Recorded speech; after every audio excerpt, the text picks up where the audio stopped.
Assalamualaikum warahmatullahi wabarakatuh. Waalaikumsalam warahmatullahi wabarakatuh.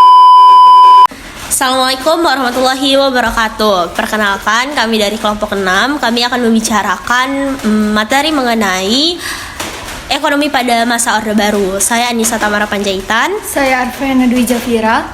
Saya M. Raifan Al-Farizi. Saya M. Iksan.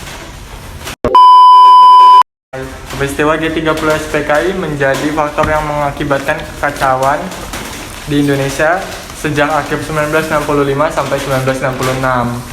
Pada Februari 1966, Kesatuan Aksi Mahasiswa Indonesia mengeluarkan tuntutan kepada pemerintah, namanya itu Tritura atau Tri Tuntutan Rakyat, yang berisi agar pembubaran PKI, pembersihan kabinet dari PKI, dan penurunan harga.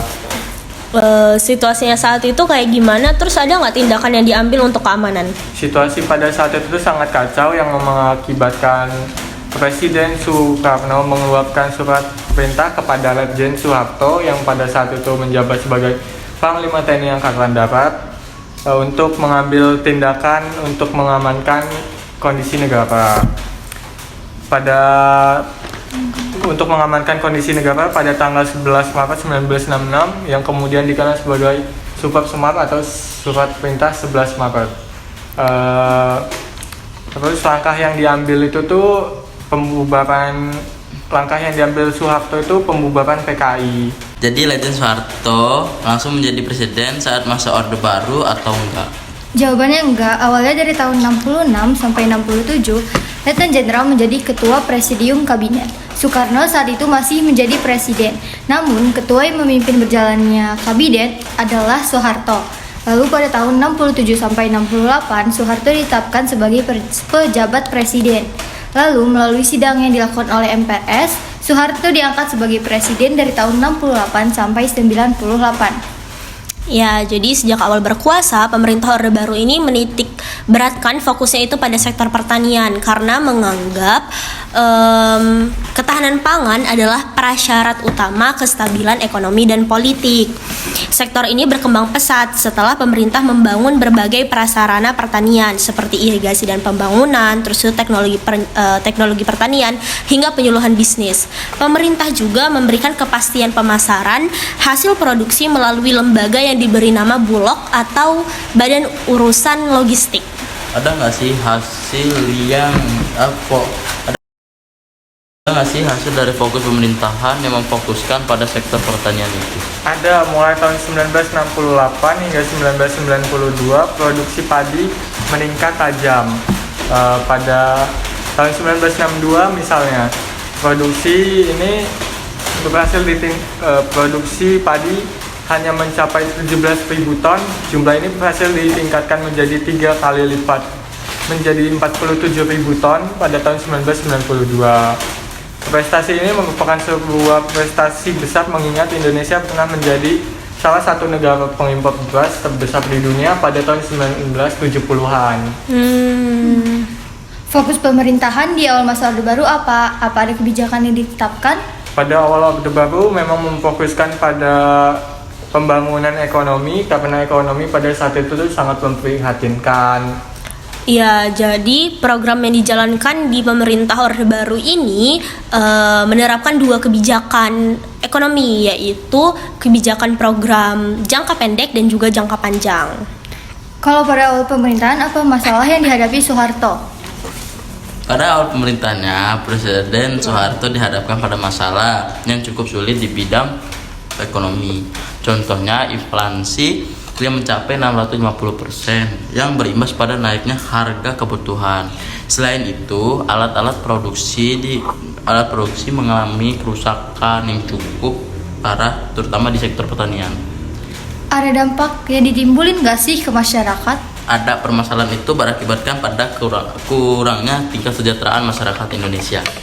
Terus upaya yang dilakukan pemerintah untuk perbaikan di sektor pertanian itu apa?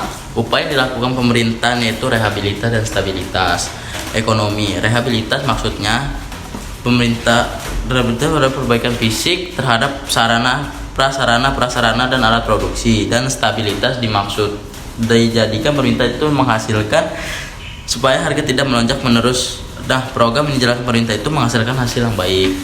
Itu yaitu penekanan terhadap inflasi dari 1650 menjadi 112% pada tahun 1969. Selain itu, pemerintah juga mulai memperbaiki kerusakan sarana dan prasarana. Karena keberhasilan ini, pemerintah melakukan program jangka panjang. Pemerintahan Indonesia pada era Orde Lama tercatat mewariskan utang ke masa Orde Baru sebesar 749 miliar. Dalam 4 dekade, utang Indonesia dari 749 miliar pada tahun 1969 membengkak menjadi 1.723 triliun. Wow. Terus rencana pemulihan yang dilakuin sama pemerintah ini apa? Rencana pemulihan ekonomi dibagi menjadi 3 tahapan, yaitu stabilisasi, rehabilitasi, dan pembangunan. Ketiga tahapan tersebut diwujudkan dalam beberapa langkah, seperti penghentian hiperinflasi, penjadwalan utang luar negeri, dan membuka penanaman modal asing.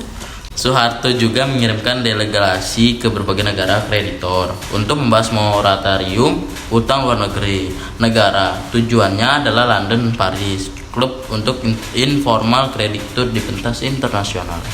Hasil dari pengiriman delegasi itu apa? Setelah berdiskusi panjang, akhirnya mereka menyetujui adanya moratorium bagi Indonesia.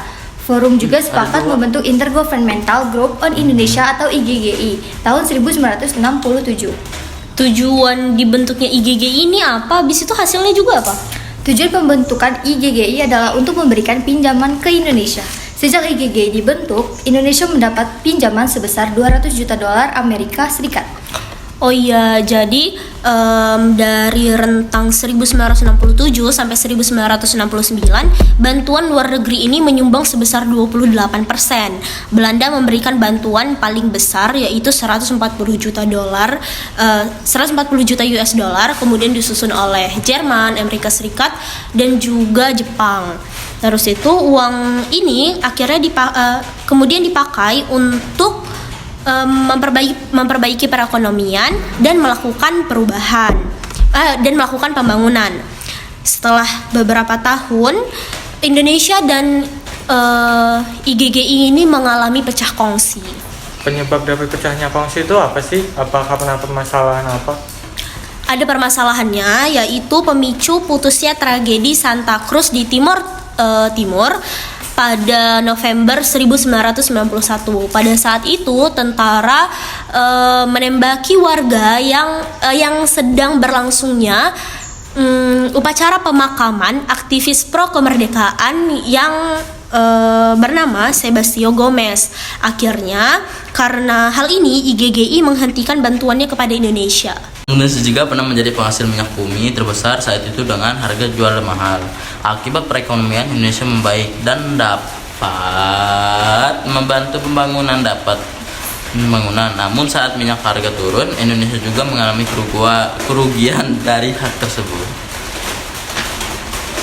Lalu tahun 1969, pemerintah ini menciptakan landasan untuk pembangunan yang disebut dengan Rencana Pembangunan 5 Tahun yang kita kenal juga dengan Repelita. Setelah berhasil memulihkan kondisi politik Indonesia, hal yang dilakukan selanjutnya oleh pemerintah adalah pembangunan nasional. Jadi pembangunan nasional ini diupayakan pemerintah dengan merealisasikan melalui pembangunan jangka pendek dan jangka panjang. Pembangunan jangka panjangnya ini dirancang melalui pelita atau pembangunan 5 tahun. Setiap pelita ini memiliki misi pembangunannya tersendiri dalam mencapai tingkat kesejahteraan masyarakat Indonesia.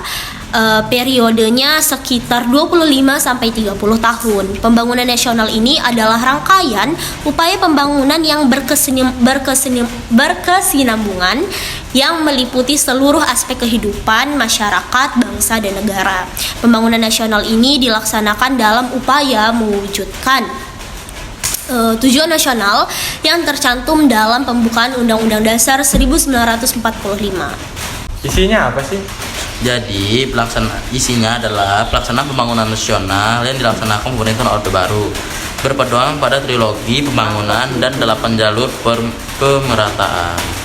Pedoman itu apa? Tapi sisi trilogi itu apa sih? Jadi inti dari pedoman itu adalah kesejahteraan bagi semua lapisan rakyat dalam suasana politik dan ekonomi yang stabil. Kemudian kalau isi trilogi pembangunan itu, yang pertama adalah pemerataan pembangunan dan hasil-hasilnya menuju kepada terciptanya keadilan sosial bagi seluruh rakyat. Yang kedua, pertumbuhan ekonomi yang cukup tinggi, dan yang ketiga, stabilitas nasional yang sehat dan dinamis. Telah disebutkan di muka bahwa pembangunan nasional direalisasikan melalui pembangunan jangka pendek dan pembangunan jangka panjang. Selama masa Orde Baru, pemerintahan telah melaksanakan 6 pelita. Apa aja yang dilaksanain pemerintah dalam 6 pelita itu? Jadi pelita itu ada 6. Untuk pelita yang pertama dilaksanain tanggal 1 April 1969 sampai 31 Maret 1984 yang jadi landasan awal pembangunan Orde Baru. Tujuan pelita 1 ini adalah meningkatkan taraf hidup masyarakat dan sekaligus meletakkan dasar-dasar bagi pembangunan tahap berikutnya. Sasarannya adalah pangan, sandang, terus itu perbaikan prasarana perumahan rakyat, lalu perluasan lapangan kerja, dan juga kesejahteraan rohani. Titik beratnya ini adalah pembangunan bidang pertanian sesuai dengan tujuan untuk mengejar keterbelakangan ekonomi melalui proses pembaruan bidang pertanian, karena mayoritas penduduk Indonesia masih hidup dari hasil pertanian. Diralat tadi dari 1 April 1969 sampai 31 Maret 1974. Kalau pelita 2 itu dimulai sejak tanggal 1 April 1974 sampai tanggal 31 Maret 1979. Sasarannya itu tuh ada tersedianya pangan, sandang, perumahan, sarana prasarana mensejahterakan rakyat, dan memperluas kesempatan kerja. Pelaksanaan pelita 2 ini nih dipandang cukup berhasil. Pada awal pemerintahan Orde Baru, inflasi mencapai 60%, dan pada akhir pelita 1, inflasi berhasil ditekan menjadi 47%, dan pada tahun keempat pelita 2, inflasi turun menjadi 9,5%. Ya, kalau pelita yang ketiga ini dilaksanain 1 April 1979 sampai 31 Maret 1984. Pelaksanaannya ini masih berpedoman pada trilogi pembangunan, dengan titik berat pembangunannya adalah pemerataan yang dikenal dengan 8 jalur pemerataan. Kalau pelita 4, pelaksanaan tanggal 1 April 1984 sampai 31 Maret 1989. Titik berat pelita 4 ini adalah sektor pertanian untuk memaju swasembada pangan dan meningkatkan industri yang dapat menghasilkan mesin industri sendiri.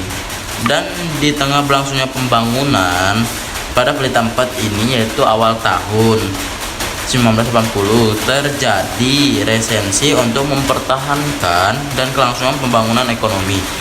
Pemerintahan mengeluarkan kebijakan manometer dan fiskal dari pembangunan nasional dan berlangsung terus. Lalu pada pelita yang kelima ini dimulai tanggal 1 April 1989 sampai 31 Maret 1994. Pada pelita ini pembangunan ini ditekankan pada sektor pertanian dan industri. Pada masa itu kondisi ekonomi sudah pada posisi yang baik dengan pertumbuhan ekonomi sekitar 6,8% per tahun. Posisi perdagangan luar negeri juga memperlihatkan gambaran yang menggembirakan. Lalu peningkatan ekspor juga lebih baik daripada sebelumnya. Pada periode pelita 6 ini dimulai 1 April 1994 sampai 31 Maret 1999. Program pembangunan pada pelita 6 ini ditekankan pada sektor ekonomi karena dipandang sebagai penggerak pembangunan. Program pada sektor ekonomi dipusatkan pada bidang industri dan pertanian. Pelita 6 juga mengadakan program peningkatan kualitas sumber daya manusia sebagai pendukung sektor ekonomi. Pada periode ini, pemerintahan Orde Baru berakhir akibat krisis moneter dan peristiwa politik dalam negeri yang melanda negara-negara Asia Tenggara termasuk Indonesia. Krisis ini menyebabkan gangguan terhadap pembangunan ekonomi. Oke. Sekian penyampaian materi dari kami mengenai ekonomi pada masa Orde Baru. Kurang lebihnya kami mohon maaf. Wassalamualaikum warahmatullahi wabarakatuh. Waalaikumsalam warahmatullahi wabarakatuh. kabinet adalah Soeharto. Lalu pada tahun 60 Hasil produksi melalui lembaga yang diberi nama Bulog atau Badan Urusan Logistik. Ada nggak sih hasil yang 1998 hingga 1992 produksi padi meningkat tajam. Pada tahun 1962 misalnya produksi ini berhasil produksi padi. Dalam 4 dekade, utang Indonesia dari 749 miliar tahun 1969 membengkak besar Kenapa sih kita ketawa? Bukan ini kenapa sih? digigit Opet ya? 1969 membengkak menjadi 1.700.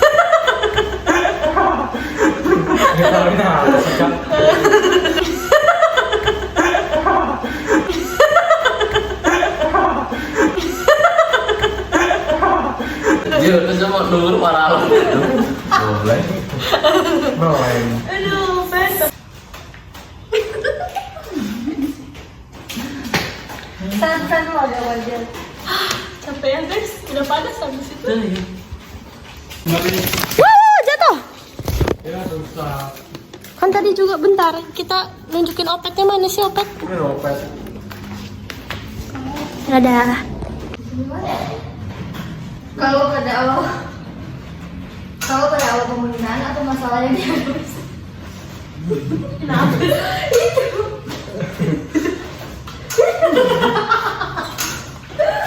Iya, jadi. Udah lagi. Oh. Takut tuh dia. Melaksanakan yang sedang berlangsungnya upacara pemakaman aktivis pro kemerdekaan yang bernama Sebastião Gomes. Akibatnya IBBI menghentikan bantuannya kepada Indonesia. Indonesia juga pernah menjadi